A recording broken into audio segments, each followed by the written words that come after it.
Hey, it's Tammy Coyne with the Doors of Wellness. I am testing out the audio live version of Facebook. I hope that you can hear me since this is my first time. I do not know what I don't know. And I'm going to talk to you about the 4 tips. What was my 4 tips for how we set ourselves up to fail before we even start?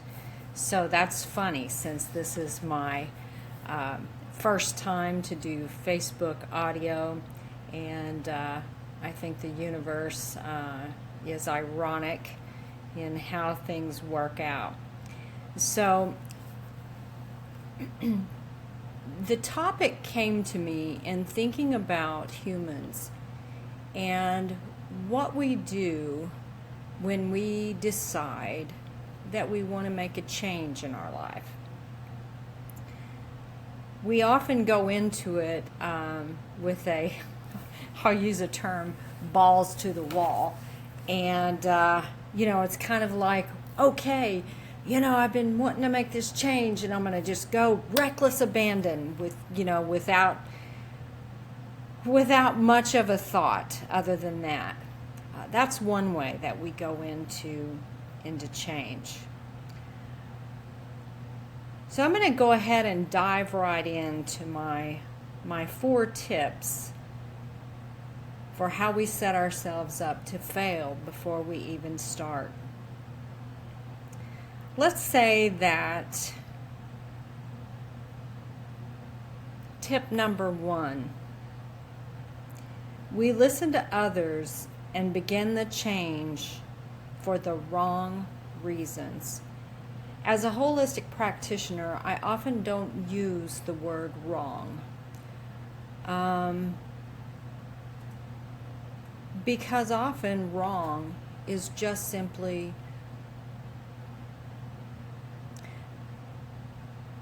like to look at things as maybe there's not a wrong when it comes to our choices, but maybe there is.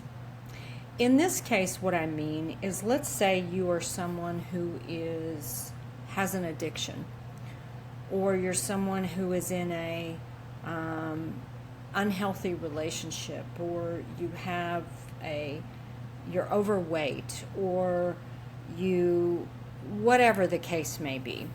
And let's say that you really haven't considered a change, or maybe you have, but you are going to go through with a change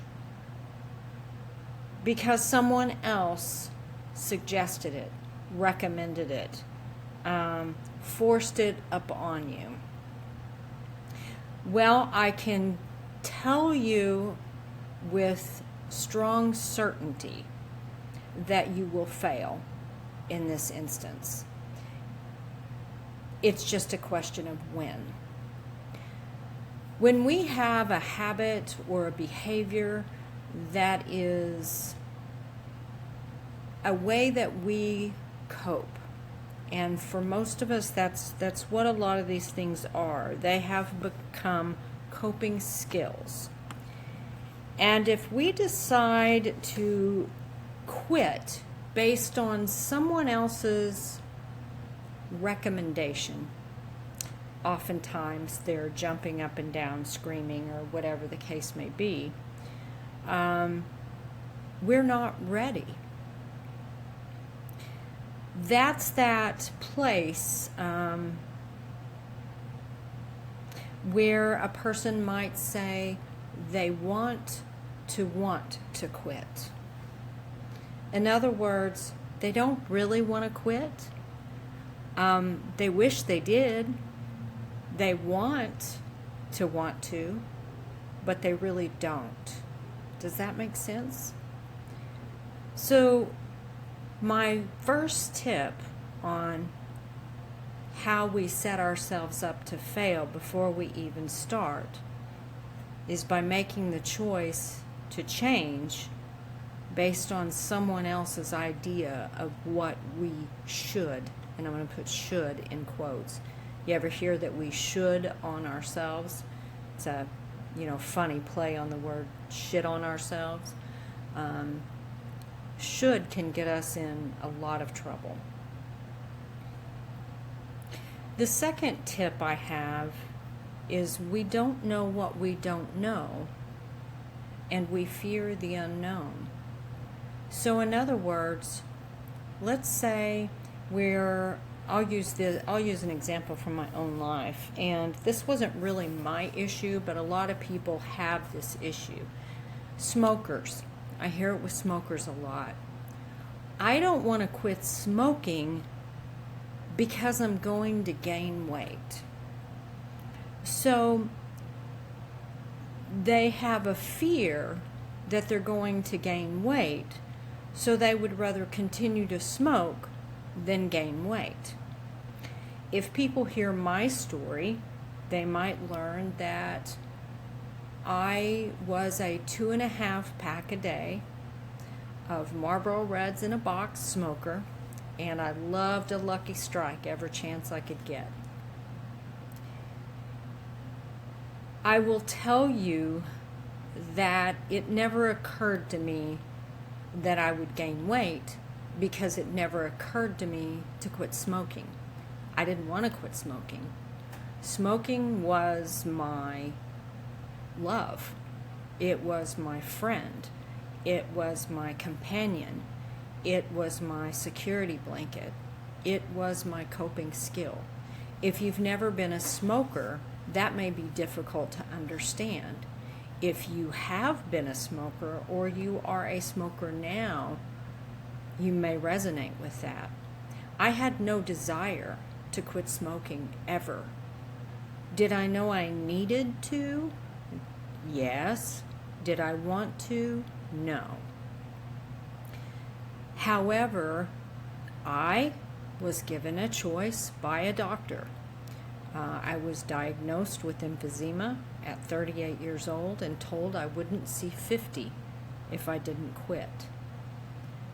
My children had lost a parent, and I didn't want them to lose another. So my love for my children and my desire to stay with them overrode my own desire to continue to smoke.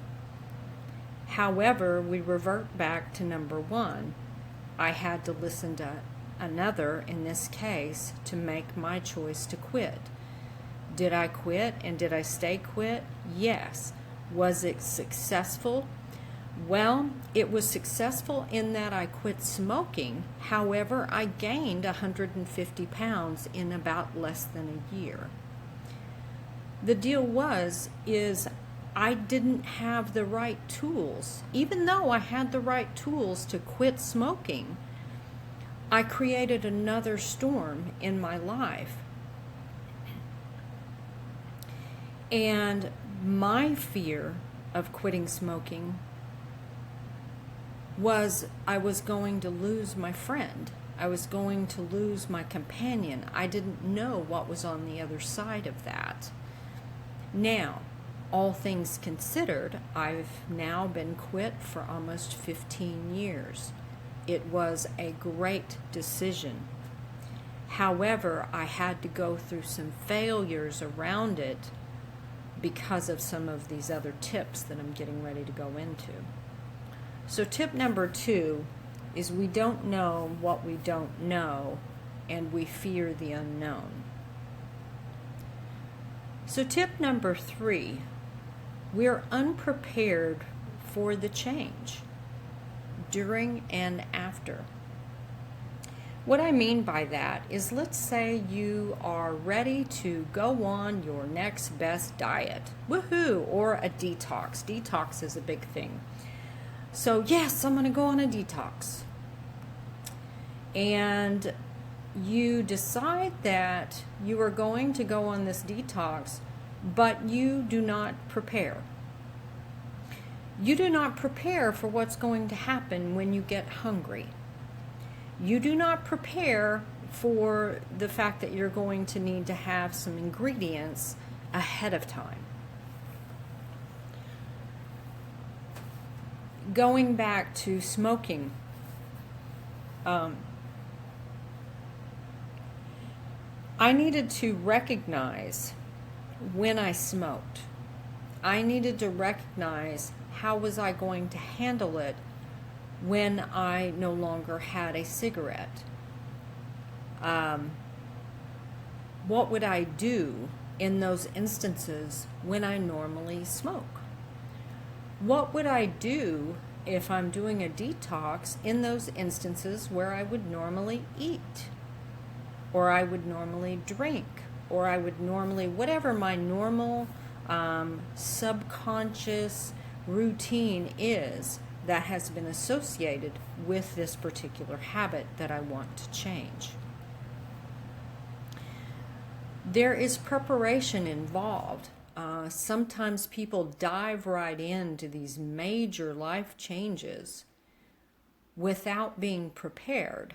It's like jumping out in a small rowboat into the ocean with no life preserver, no tools, nothing to help you navigate your way out.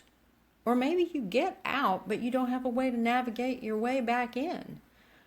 So one of the things that we do to set ourselves up for failure is being unprepared before we even start. My number 4 tip is we're focused on what we don't want instead of what we do want. Okay, what do I mean by that? Well, this has to do, I'm sure some of you, many of you may have heard of the law of attraction. And this plays in very well, very nicely here. Let's say that you want to quit smoking. And again, excuse the smoking references, that just happens to be what's on my mind at the moment. Let's say you want to quit smoking. Or maybe you have to quit smoking, whatever the case may be. And you are focused on the smoking. Well, what that does, or the not smoking, what that does is sets you up for failure. It sets you up for the idea of feeling deprived. You ever get ready to go on a diet and you have to rush out and have your last meal? I've had so many last meals, I can't tell you. It's like, oh my gosh, I'm going to start this diet, but I'm going to rush out here and I'm going to engorge myself on whatever I can find because tomorrow starts a weigh-in or whatever. Well, you're focused on the outcome of what you don't want. You don't want to be fat anymore. We'll say that. I don't want to be fat anymore. I don't want to smoke anymore. I don't want to drink anymore. So you're focused on the symptom of what's going on instead of focusing on your why. Your why is that reason that it became important. Let's say for weight. Well, the reason, your why, is that you want to be healthy. You want to love your body. You want to be proud of yourself. Instead of some more superficial reasons, like, oh, I want to fit in these jeans. I want to attract this man or this woman. We set ourselves up for it to be a temporary fix instead of a lifetime habit, a lifetime change, a lifetime improvement. We focus so much on what we don't want, we forget to focus on what we do want. As an example, when you are ready to and I'll use lose weight in this example. When you're ready to lose weight, I often say, if you lose it, you're going to have to find it. So what you really want to do is find out how to release the weight. And that starts with the roots underneath the reason why the weight has been important to you. We receive a payoff, believe it or not, for all of these negative behaviors that we've brought into our lives, whether it's these addictions, people pleasing, some of us put ourselves into martyrdom. Whatever it is, we're receiving a payoff for that happened somewhere early in our life. So a way to create real change in your life is, first of all, decide that it's really something you want. Second, understand what's on the other side of what you're after. Third, get prepared. And that means doing the work underneath, finding out why it's important for you to hang on to this particular way of being, so that you are ready to undertake this change in your life. Up to now, it's been serving you a purpose. And finally, begin to focus on who you are without this particular thing in your life. What does that feel like in your body? Can you visualize yourself on the other side of that door, on the other side of that hill? Hill. You love it when I'm an Okie, right? These words I say come out kind of funny. So anyway, I hope that everyone could hear this, because I have no way of knowing if you could hear me or not. 4 tips for how we set ourselves up to fail before we even start. This is Tammy Coyne with the Doors of Wellness. I offer a 30-minute complimentary getting to know if we're a good fit session. If you would like to work with me further, I can help you make big change in your life. But you got to be ready.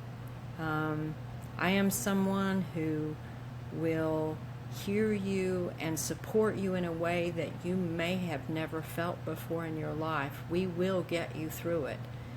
I will help you be accountable. I will love and hug on you when you need it, and kick your ass if you need that too. And I mean that in a loving way. Please go over to my website, or there's a link here with this video where you can click on that, schedule a complimentary chat with me. We can discuss your needs, where you are, what you would like to see different in your life, where you are now, where you're going, and what I can do to assist you. Thank you so much for listening, and we'll see you soon. Bye-bye.